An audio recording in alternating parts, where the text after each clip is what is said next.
we've also got rain coming down, although usually the story is that sand tracks hold up better with rain than a hard pack track. Is that the case here?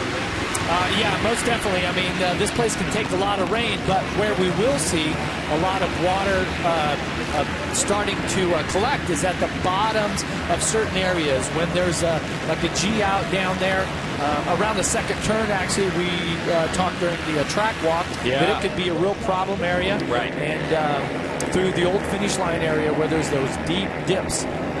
So we've got track conditions to keep an eye on, a very dynamic track that's going to change a lot, and of course the dynamic championship chase, which has changed considering that Ryan Dungey won our first moto earlier today and may not be able to compete in our second moto. They're taking the bike off the stand, and that is the mechanic Mike Gosler. I believe that would mean they're ready to go down to the line. Is the bike running? Yeah, the bike is running. Mike Gosler, of course. Well, he's going to have to show some riding skills himself right now. He's going to hustle. Get the machine down to the starting line. Possibly even Ryan could make the parade lap here. True sense of urgency here for Team Suzuki and Ryan Dungey and all the people involved in this, in this racing effort. The parade lap is optional. The riders don't have to take it. So if Dungey doesn't complete this sight lap, that's not a problem. The issue is that he wasn't there with his bike on time when they selected their gate, so he will have the last gate selection. Explain that. And also, Jason, we walked the gate during qualifying practice. I pointed out how when you are about the last 10 gates to the right, it cuts in so hard that it's a real funnel and a vortex going to the first turn. If your 10 gates are out, so if you're lining up 30 to 40, which is where Dungey will be, gate number 40, you really have no chance at getting the whole shot here. So this is going to drastically decrease his chances of getting a good start. Unbelievable. Dungey has the bike. He's rolled out on the racetrack. He's ready to go racing. Now he's got to overcome the bad gate pick. And where is he at mentally at this point? Well, the one thing that I believe that Dungey can count on is to rely on his team to know that, okay, if this bike is on the track and if they gave it to me, it's 100% ready to go race. So I don't have to be weary. I don't have to question whether or not something's going to go wrong on the bike. You know, should I back it off? Should I check it out? But he does have the advantage of being able to go out now for the parade lap and get a feel for it and just build that extra little bit of confidence that, okay, I'm ready to go. He's going to need it because this gate pick is going to be a massive disadvantage for him. Barcia in the lead right now over Brayton, Weimer, Villopoto, and Dungey, meanwhile, the rule was he had to get out on the track before the leader crossed the finish line, and he just made it out.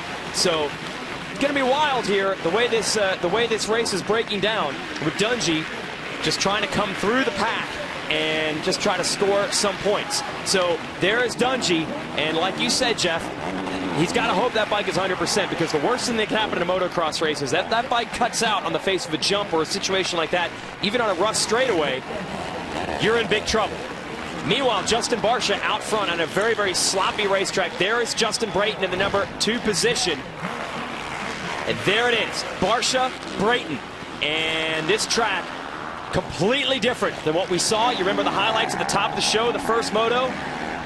It looks nothing like that track. But Barcia being cheered around by the fans. He is a local favorite, not from Massachusetts, but from upstate New York. He has ridden here a lot. Jeff, you said the first time you ever saw Barcia ride was on this track. Yeah, and it was a very similar situation. I was out here for a ride day. I jumped out on the track with all of the young kids on the 65s and 85s. And here was this kid, JustinBarcia, ripping around on this 85, and he was incredibly fast. Signed him to a deal at Shift the next day, and so far, I mean, since that day, he has just completely been one of the standouts of the sport. Okay, so Brayton in second, you saw him. Jake Weimer's third, Villopoto fourth, and Les Smith in fifth. Barcia, unfortunately for him, not a factor for the overall win because his bike broke in moto number 1. So he didn't score any points there. He's pulling away from Brayton at least early. You see the countdown clock at the top of the screen. 25 minutes and 2 laps left in this one. So it's very early into a 30-minute and 2-lap race. But for the moment, at least, Barcia is in position to win his first ever moto on a 450. And that's pretty good because it's only his second race ever on a 450. So Barcia's lead is 5.4 seconds on Brayton. Weimer third. Villopoto could be looking good for the overall and to make up points in the championship because he is running fourth early. We're trying to figure out where Dungey is. 39th when he came out after the gate drop. So Dungey, I guess at this point, his best hope would be to try to get into the top 20 and just score some sort of points. Yeah, exactly. You know, we apologize. We have some technical difficulties here. And there is Weimer and Villopoto mixing it up. Sorry to interrupt, Jeff. That is a battle for third between the teammates, and the Suzuki behind them is Metcalfe. So a three-rider duel, third, fourth, fifth. Weimer on the 32. There goes Villopoto, who's already totally covered in mud. And then it's Metcalfe right behind them. Yeah, but you can see right now with Villopoto running up front, running second now at this point. You know, he surely would have known what was going on, even though he just needs to focus on his own race. What's going on with the Ryan Dungey, before the beginning of this moto. Oh, I'm sure he does. Meanwhile, it seems like every time we drop the gate in this series, you can count on a battle between the 32 and the 24. They seem to find each other every week. This week, they find each other in a battle for fourth, with Villopoto in third, Brayton second, and Barcia in the lead. It's Metcalfe and Weimer. And you can see the riders, there's so much moisture on the track. Notice in these turns, Weimer makes a little mistake, and that allows Metcalfe to make the pass. And another update, Chad Reed, meanwhile, is in 34th with Dungey in 39th. So today, everything has been shaken up. If you're Ryan Villopoto, you just got to try to get that thing to the finish, and you're going to gain huge points today. Reed is a victim of a first-turn crash, and we already know about Dungey's troubles. Wild day today at Southwick. We got a battle on our hands here at Southwick in the rain, the mud, the sand. Brett Metcalfe on the 24. Rockstar Makita Suzuki takes the spot away for the Monster Energy Kawasaki of Ryan Villopoto. That is for third place. Metcalfe rides well at this track, but when you see someone overtake your series points leader Villopoto, you tend to think, hey, what's going on? Well, I'll tell you what's going on. Villopoto is riding the race within the race. His championship rivals, Chad Reed and Ryan Dungey, have had horrible luck today. If you're Villopoto, you're probably happy that you're just still running. Here's a replay of the pass, Jeff. Yeah, watch Metcalfe around the outside, and he was pretty loose. He got the hops, trying to drop down in there and take the inside line. See, Villopoto, at this point, he's being really smart about this. He knows that he doesn't need to get into a personal battle with Metcalfe. He obviously has got the signal that there was problems with Dungey. Reed is already so far back that it is really not a factor in the championship now at this point. So he needs to just have a good, solid top 4, top 5 race and finish this moto. And he could have a pretty substantial points lead by the time he leaves here. Well, I'll tell you what, if you're Ryan Dungey, you got to thank your teammate here, Metcalfe, for at least taking a few points potentially away from Villopoto, but he's got to keep that bike upright. Obviously very deceiving how slippery this track is in spots. Yeah, and if you notice in the sections where it gets really wet, that's where it's really starting to rut up. And what I mean by rut is rather than there being a line that's a foot or 18 inches wide of sand, like a fluffy sand turn, when you get where it's really wet, there'll be a rut that is literally only as wide as the rear tire, and the tire cuts in.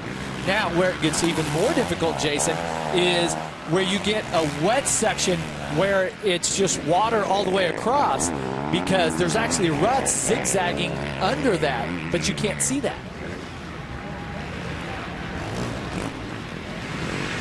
Dumbest Stuff on Wheels coming up. This is Jeff Emmig's favorite new show, I believe. Yeah. Dumbest Stuff on Wheels coming up Wednesday at 8 Pacific, or 8 Eastern and 5 Pacific on Wednesday. Dumbest Stuff on Wheels. It's an all-new episode.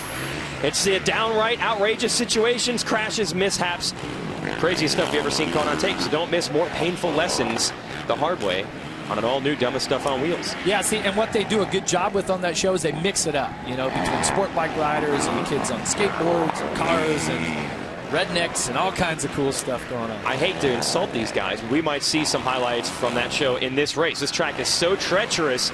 These boys are just trying to do their best to keep the bikes upright and get to the finish. I believe that's got to be Ryan Villopoto's goal right now, and in fourth. Here is Weimer in fifth. Michael Alessi sixth. Les Smith seventh. Jacob Morrison eighth. Marshall and Dowd rounding out the top 10. Want to apologize for any technical difficulties we have. Of course, we are near the eye of the hurricane, and we're not talking Bob Hanna in motocross terms. It's Hurricane Irene here in the northeast at Southwick, just a few miles north of Hartford, Massachusetts, and obviously the weather is really having an impact on our show today and, of course, on the riders. Here is Alessi on the Red Bull KTM, and then Les Smith, who is the replacement rider for Davey Millsaps, who's out with a knee injury on the Muscle Milk Toyota Yamaha team. Will come through next on the 44. So yeah, Smith is happy. Yeah, and he's putting in a great ride. And you see Alessi, look how rutted the track is getting. And what I've noticed is that the bikes are really, the back of the bikes are really moving around left to right, especially when they get in those wet sections. And that's what I was talking about, how you catch those ruts and certain things that maybe it looks like the track is this way, but then as the riders go over it, underneath it's got an edge that completely squirrels you out. Jacob Morrison here in the number 8 spot, and this track is known for this. Southwick is a type of track that breeds strange things. Not only the bike problems for Dungey, got Robbie Marshall coming through here. You see a lot of privateers, a lot of guys who have ridden laps of this track put in great rides, and that's exactly what's happening. You got Morrison, who's from Wareham, Massachusetts. He's in 7th. You got Marshall, who's from Massachusetts as well.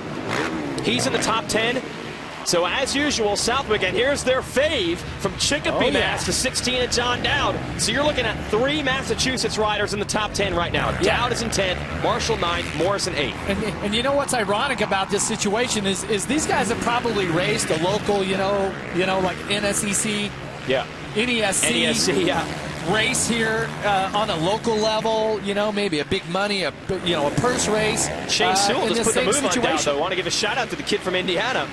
But yeah, I know what you're saying. These guys have raced local races, and I'm sure they've raced them in the rain before. Oh, yeah, there's no doubt about it. Maybe even the snow up here, you know, in the wintertime. But if you ever looked at the NESC schedule, it's like 100 events a year. So, yeah, these guys have experience. But Sewell doing a great job here. Both of the brothers, Shane and Travis Sewell, out here today. And there is Shane getting around Dowd. Now, here's what's on the line for Dowd. He's trying to hold on to that national number 16. The rule is he has to score 25 points in this series every year to keep his national career number.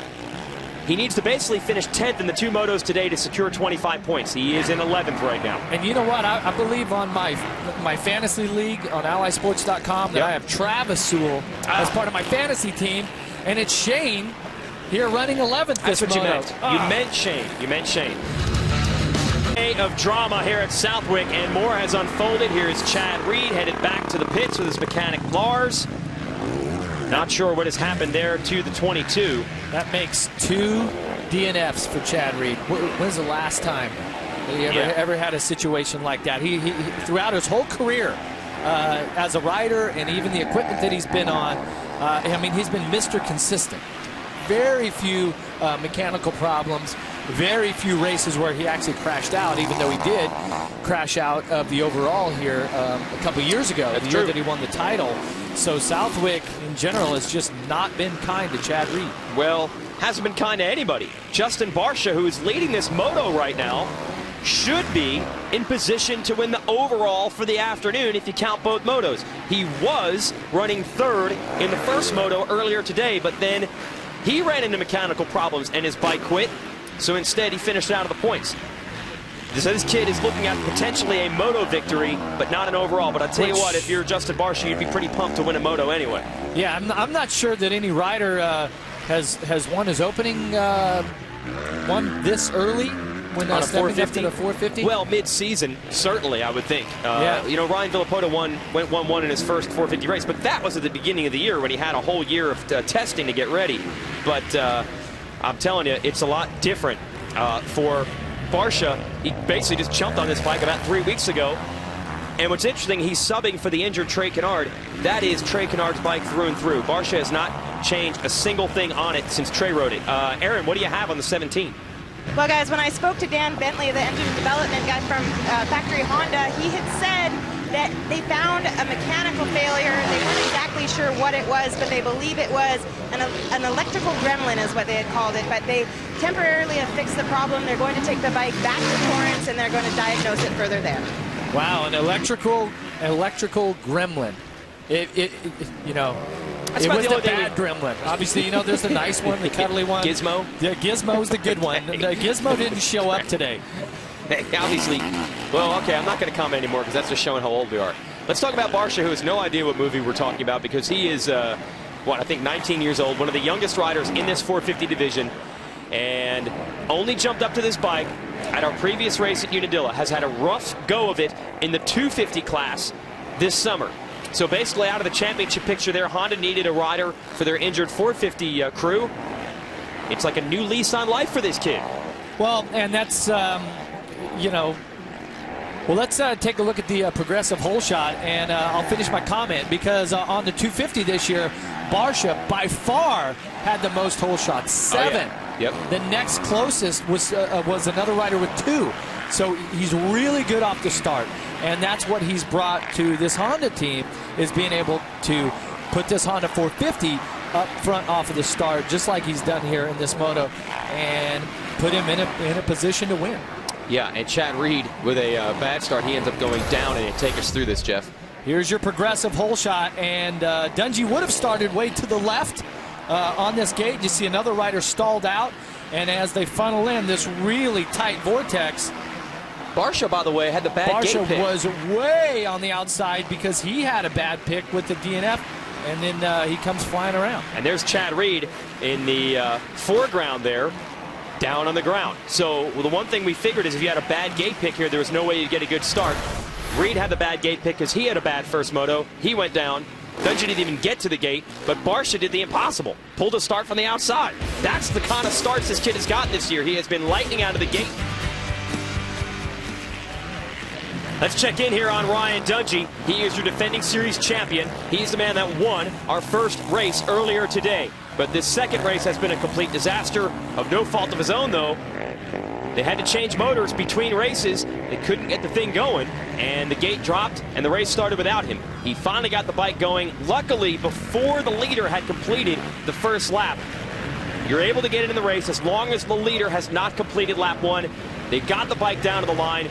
Dungey started about, what, 3/4 of a lap after the rest of the field, and he has now worked his way up to 21st place. And that is amazing because if you're into the top 20, you're going to score points. And the way this series has gone, every point's going to count. I know he's going to take a huge hit considering the leader, Villopoto, is in 4th right now, and Dungey's going to lose a lot of points to him, but as Chad Reed always said, you got to be in it to win it, and every point Dungey counts is going to keep him in it. Yeah, and that's the point here. I mean, the message is to keep trying. Certain things are out of your control. For Ryan Dungey, this bike issue is out of his control, so he needs to do the best that he can do. And it started at such a disadvantage in this moto, and it's going to be so frustrating. You know, I mean, it's just heartbreaking to be out there trying to do this, and he knows the implications of this bad moto. But after this moto is over, we still have 2 more races, 4 more motos, you know, tons of racing. And I mean, in motocross, you just never know. I mean, you go back to the 250 championship last year between Porcel and Trey Kennard. Just, you know, that whole thing went back and forth, and just when you thought the Porcel had it, he goes down, doesn't even finish either moto. Kennard takes the championship, you know. So here comes your leader, Barcia, and he's actually closing in on the top 20 lap of those guys, and that would mean he's going to close in on Dungey. Here's your keys to the race, by the way, brought to you by RockyMountainATVMC.com. Jeff, what do you need to do here at Southwick to go fast? Well, Barcia somehow, with that bad gate pick, managed to get a good start. He certainly is keeping his momentum going, and he's got great technique right now, right, and keeping clear vision. I mean, we just seen Robbie Marshall having problems, and it's not like a manufacturer thing. I mean, the conditions are so bad and so difficult that if you can be out front like Barcia is right now, you're not going to get as much roost on your goggles because you're not battling with the guy, except for the lap riders. And most of the time, you're going to go past those guys at a pretty good click anyway. And so you keep your goggles clear. And if you can keep your goggles on the whole moto, that's a huge advantage over the rider that has to take his goggles off because the tear-off and the roll-off system fails. So Barcia continues to lead over Brayton. Great ride for him. He is in second. The Massimo Toyota Yamaha. Metcalfe third. Villopoto trying to ride consistent in fourth. We got a rider down here in a precarious position. This is right at the finish line. Yeah. And luckily the rider is off the track, but the rider's got to watch the bike. There is Weimer going by on the in the number 5 spot. Then it's Alessi, Smith. Dowd has climbed up to 8th. Sewell and Chisholm, who's back in action today after some injuries, rounding out the top 10 on one of the wildest days we've seen on a motocross track in quite some time. JustinBarcia continues to lead. I don't even know what story we should cover first here. Round 10 of the Lucas Oil AMA Pro Motocross Championship. JustinBarcia is your leader in this moto, but in motocross you have to be consistent in 2 races in one afternoon to win the overall for the day. The bad news for Barcia, he was running 3rd in our first moto until his bike broke, so he's going to go did not finish and 1st for his 2 scores today. Yeah, which is amazing because his gate pick with the DNF in Moto1 was horrible, but he absolutely hammered the throttle off that Honda, off the start, and was inside of the top 5, which is just an amazing gate. And trouble here for the 800 of Mike Alessi. Jeff, take us through what happened to Alessi, who was running in 6th place. Alessi coming down through, you can see the ruts just coming down through here everywhere, and I mean some of them go back and forth, and they just ate him up. Now Mike's a pretty good mud rider, so for him to make a big mistake. You also notice that he didn't have his goggles on.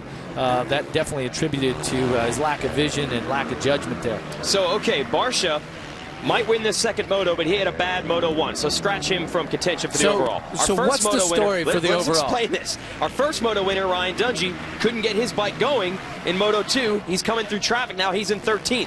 So scratch Dungey from a chance to win the overall today with a 1st and a 13th. The man who stands to possibly win the overall right now is BrettMetcalfe, 3rd in Moto1. He has just made the pass on JustinBrayton to take over 2nd. If he goes 3-2, he should edge RyanVillopoto, who is looking at a 2nd in Moto1 and a 4th in this Moto2. There's Brayton, the 3rd place rider on the number 10. BrettMetcalfe could be in position to win the overall. And Jeff, you and I talked about it while we're at the break. If anyone deserves to win Southwick under these conditions, it is BrettMetcalfe. This track owes him one big time. It certainly does. 1 year ago in Moto1, BrettMetcalfe has the ride of his life going, has got Dungey handled in Moto1 and runs out of gas with a 1/4 of a lap to go before the finish. Just a heartbreaking moment for our friend BrettMetcalfe. But he comes back on a track that he really enjoys, says he loves the sand, loves it when it gets rough and nasty like this, and is just putting in a spectacular performance with a 3rd in the first moto, possibly a 2nd here in the second moto, which would give him his first ever AMA overall win, which it's going to be a huge moment. Little less than 3 laps to go, and let's stay tuned to see if he can pull this off. Yeah, well, it's mixed emotions then for Rockstar Makita Suzuki, because Dungey, a heartbreak for him, not getting that bike going in the second moto as the team worked feverishly. He's going to lose a bunch of points. But on the other hand, Metcalfe, his teammate, might win the race. Let's check out Villopoto here, who is running in 4th, just trying to collect points. Yeah, you talk about bittersweet for Suzuki. Oh, yeah. Yeah, they're glad to see Metcalfe win, but they're still not going to be too pumped when this day is over. But Dungey's doing a good job. He's up to 12th. He won't lose too many points, actually, to Villopoto. Yeah, that's just what I was going to mention is last year we had that situation with Metcalfe and Short who were battling, and they all, when it all went down, he didn't end up losing that many points because of the effort. I'm talking about Short. Yeah, so Dungey in 12th and looking to make more moves. Trying to figure out, was that Ben LeMay, the 11th place rider? Yes, it was. So Dungey has made another pass. What an effort in the sand, the mud, the rain on a bike that he's probably not sure what was right or what was wrong with it. He has done nothing but just nothing else but just dig down deep. He'll ask questions when the race is over. This is one of the all-time hero efforts to try to score any points at all. And now that he is in 11th, I believe you scored 10 points for that. Villopoto, correct. In 4th, I believe you get 18. The Villopoto's only going to make up 8 points on him if it ends like this, and Dungey gained 3 on him in the first moto, so it'll only be a 5-point swing at the end of the day. Way to salvage it for Dungey, and there's still 2 laps to go. Yeah, but for Dungey, he had just made his way past LeMay, and it's not that far. Chisholm is in 10th, and Shane Sewell is in 9th, and Dowd's in 8th. And all 3 of those riders are fairly close to where Dungey is right now. And you never know if one of those riders might mistake Dungey as being the leader, right? So he comes by, you know, there's... Good point. Yeah, because Dungey's similar track position, actually, to Barcia, who is your race leader. So, yeah, they might think, well, Dungey's fast guy. Maybe he's leading the race. Maybe I'm going a lap down. So Chisholm, this is Chisholm right here in front of us, I believe, on the Yamaha. Dungey trying to get into the top 10 after not even starting this race. The leader had nearly completed an entire lap before they finally got the bike fixed and down to the start. And then Dungey took off. And here he is making the move on Chisholm. And that's going to put Ryan Dungey into the top 10. Are you kidding me? The effort that he's putting out is, it's just giving me goosebumps right now to see him charging this hard and to still working this hard and to be this determined and to just not give up in this situation. And by the way, we go back 2 years ago. There's Les Smith on the 44. He is battling it out with John Dowd. These guys are not too far in front of Dungey with a lap and a half to go. Here comes Dungey challenging Smith now, trying to make him another spot. Smith dropped back to 9th on that lap, and Dungey, this is going to put this pass will put Dungey in the 9th place. Unbelievable. So Dungey has literally passed 31 riders because everyone had started the race before he did. He has gone through 31 riders, sandblasted all the way. I can't even imagine what he can see at all. He's managed to keep the goggles on the whole time. They've got to be covered. Still probably get a little sand in the eyes. Hey, Jason, Sewell was only a couple of seconds ahead. There he is. This is Shane Sewell in 8th. Dungey trying to make a move on Check him. it off. Unbelievable. We go back to our leader, JustinBarcia. This will be his first ever moto win on a 450. It's kind of fitting because he got his first win on a 250 at this track at all, or ever at this track. So this place is very good to him. He's going to think about what might have been as far as the overall if his bike had made it to the finish in the first moto, but it's an equal opportunity event here. Even Ryan Dungey, he can't curse his bad luck at Southwick too bad, because we go back to 2009 when he had a points deficit in the 250 class on Christophe Pourcel, and it was Pourcel who had the bike problems in the sand, and Dungey took advantage of that. So what Southwick giveth, it taketh away, and no one understands that better than JustinBarcia, who had a 3rd place finish in the first race, ripped from his hands due to bad luck, and he responds in Moto 2 and is looking for a victory on the last lap. The people cheering him on, they are the hardest of hardcore motocross fans. We have a hurricane sweeping through here, but they're going to stick around to cheer a local product from upstate New York. JustinBarcia going to make some history here with his first 450 class moto win, and these people are pumped. A quarter a lap to go for Barcia. That's going to mean about a half a lap to go for Ryan Dungey, who we believe still is in 8th. And the next rider on the list for him would be John Dowd, local boy, local man, father of 2. But when you look at the points, the effort that Dungey has put in, if Dungey finishes 8th and Villopoto in 4th, that's only a 5-point difference towards the championship. Yeah, and Dungey made up 3 points on him in the first moto. It's almost a wash. Pardon the pun, on a day with a lot of rain and mud. Dungey up to 7th, actually. Timing and scoring is telling us at this point. Unbelievable. Meanwhile, let's focus on this. The kid does it. JustinBarcia, we talk quite a bit how he is not intimidated at all by the superstars of the 450 division, and he is going to beat them in a rough, rugged, and muddy Southwick Moto number 2. Through the eye of Hurricane Irene, JustinBarcia wins his first ever 450 moto here at Southwick. We'll talk to a very happy winner when we return.